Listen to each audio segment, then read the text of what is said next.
My information tells me that there were one or two watering holes on the north side. My great one, of course. Huh? My great watering hole was Daddy Lou's. There you go.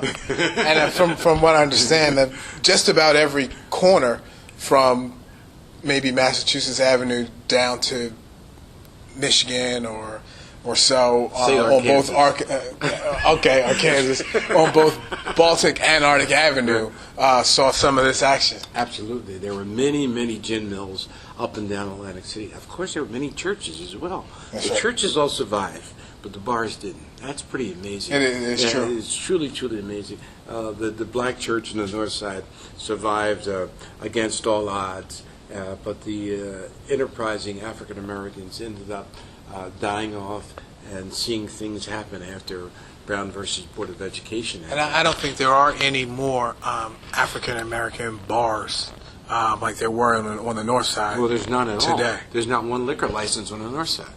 Now, people will say to me, there's Kim and Kelsey, absolutely, but that liquor license is on the south side. That's true. Right? Okay? And there's only a very few restaurants that are left. But at one point in time, we had upwards of 40 bars and watering holes on the north side of Atlantic City. Today is 0. And one of the people who had a great spot over here was a gentleman by the name of Dick Austin.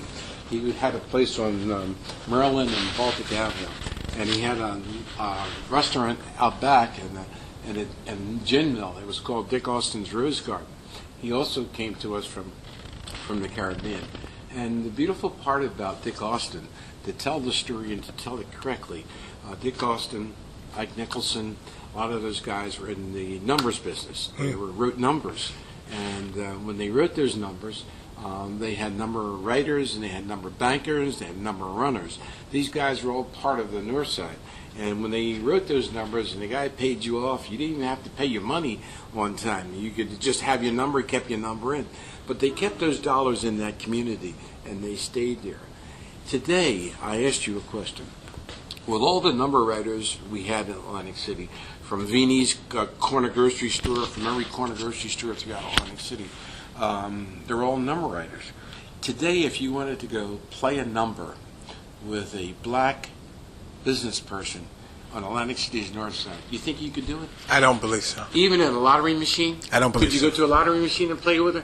Not with an African American business owner. I don't believe so. Is that amazing? Yes. I scratch my head at night, saying that, when Ike Nicholson and Austin Clark and those guys were all running numbers and everything, all those dollars stayed there. But now if you play a lottery on the north side, the money immediately leaves. And goes to the state of New Jersey. And never comes back. Right. And if I understand the numbers situation correctly, just to add to the anecdote, the number was determined by the finish of the horses at certain racetracks at the afternoon race. So everyone, instead of watching TV to see the balls drop, you just kind of waited for the horse race to be announced, and you knew what the number was. You knew what the number was, right? Amazing. But these guys all did well. I mean, did exceptionally well. And if we take a look over here at Chris Colombo, who played Harlem for many years, he played Paradise, he played all over, he played in New York at the Apollo. Well, this was the Fitzgeralds that we were talking about earlier before it became Club Harlem. You can see in 1910, Kentucky Avenue was a dirt road. And it cost 50 cents in 1910 to get into Fitzgerald's. But look at the band you heard. But who had 50 cents in 1910? Right. It's sensitive to come by. Extremely hard to come by. And that's Daddy Lou's over there. There's Daddy Lou's boy, the great historian in town who played at Daddy Lou's and all the other nightclubs, of course, was Sid Trusty. He was a drummer. And he was a drummer, and he played with your father. He did play with my father. Your father played this wonderful bass fiddle over here. And Phil Epps was a dear friend of mine. Your mother, a dear friend of mine. And I remember your dad when he used to just carry that thing all the way on it. Going down Arctic Avenue, going from one place to another, playing that fiddle. And I tell you, I could just hear the words. Sometimes I come over here and I'm sitting over at the desk. I can look over there and I can see your father strumming this bass fiddle. because I always thought the bass fiddle was the most important part of the band, because you can actually hear the words coming out of the fiddle. It was just truly amazing. And just to think that we're fortunate enough to have this piece in our exhibit just blows my mind. It's just the thought of Sandy trying to mess with it, but not totally. Sandy did a little job on it. But it's there, and your father's spirit and his heart, and all of the love that he gave to so many people in Atlantic City's Northside is here sitting in this museum. Absolutely. We just honored. Thank you, man. I appreciate the opportunity to put it there. Oh, man, this is just incredible. Truly, truly incredible. And this is just a part of Atlantic City's Northside. It's business district, it's gin mills, it's restaurants. There's a restaurant on the bottom of it. It's called Wash's Restaurant. And it was across the street from Club Harlem. And it was owned by a gentleman by the name of Cliff Washington. And he had a whole family who worked with him in that restaurant, his sons as well as his children, his daughters. And from that restaurant on Kentucky Avenue, he opened it in 1937, which was 76 years ago.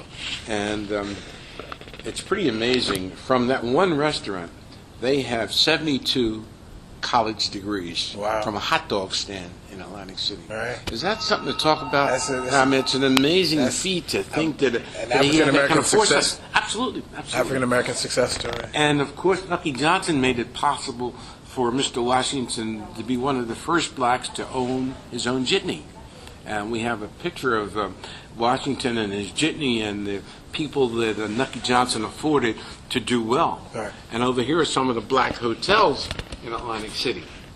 Of course, this particular hotel here, you can see it's a beautiful English Tudor, and the rooms started at $1 a night. The Ridley Hotel, of course, the Randall Hotel, the Liberty Hotel. You can look at some of the rooms at these hotels. They're really, really quite wonderful. They look like something at the Waldorf Astoria back in the 30s and Absolutely. 40s. Just really first-class opportunity. Some of these structures still stand, also. The other one standing Well, actually, is Liberty's- that I'm aware of. And, of course, these are some of the black workers over here at the Chalfont Haddon Hall. It's spelled wrong. Got to correct that. And Mr. Hill, who was the head in charge of all the colors, the front desk people, and the bellman and the elevator operators, was in charge of it. And that's his son over there, Smoothie Hill, right there, who worked that club. Over here, you're going to see some more workers who are at the Dennis Hotel. And this gentleman over here is, you remember Harry Jones? He was an electrician? That was his son. Oh, okay. Yeah, the son, Pam Jones. Oh, okay. Yeah, it's Pam's father. Oh, wow. Yeah. And over here we talked about Apex Country Club, the club that Madam Washington owned. You can see Nucky Johnson over to the left over here, along with the white county workers playing the black golfers in Atlantic City Country Club. Unheard of. Yeah, right. Unheard of. And above over there is Pine Acres Country Club, which was a country club out in Cardiff, New Jersey, but it was not Cardiff.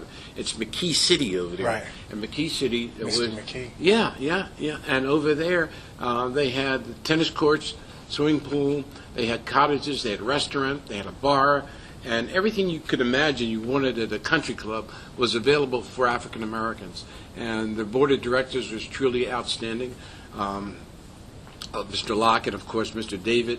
Davis were very much involved in that, and just a part of a community that was away from Atlantic City's ocean and beach. If you couldn't get a room at one of these rooming houses, you could go out there and have a cottage. Wow. It was really, truly, truly amazing. Over here was another convention that Madam Washington brought to Atlantic City back in the 40s. It's just truly, truly amazing how the amount of dollars that came to Atlantic City Northside stayed